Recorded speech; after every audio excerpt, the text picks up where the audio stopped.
I think one of the reasons I really wanted to do Moonfall was because it related to the odd times in which we find ourselves living in with this COVID pandemic. And I think normally big disaster movies like this are movies that people seem to gravitate towards. I think they can see themselves in them. We all have this fascination about the end of the world and what would that look like and how would we live through that? Would we live through that? And because the pandemic is so much, I think, a part of our everyday life right now, a movie like this sort of resonated with me in a different way. I thought it would be more relatable now than ever before within, the constructs of our life right now.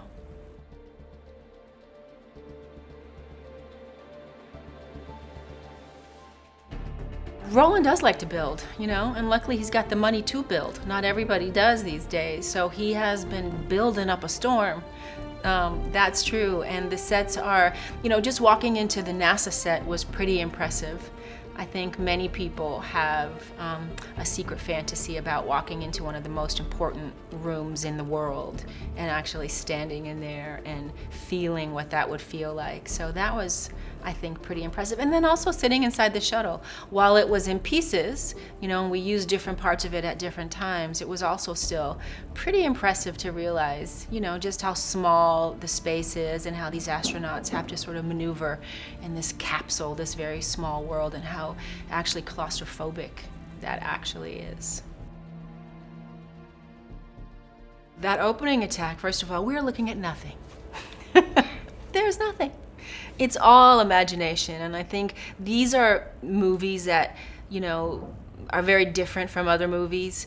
We really have to be able to commit to our imagination, and Roland can share with us the previs and give us a basic idea of what will be happening, but we know all too well that it's going to be more vivid, more alive, more real than we can even imagine. But we're forced to use our imagination and work to Roland or someone else reading out things to us that are actually happening that we have to react to. And it's a really different way of working. It sometimes can feel very disconnected, very, disjointed.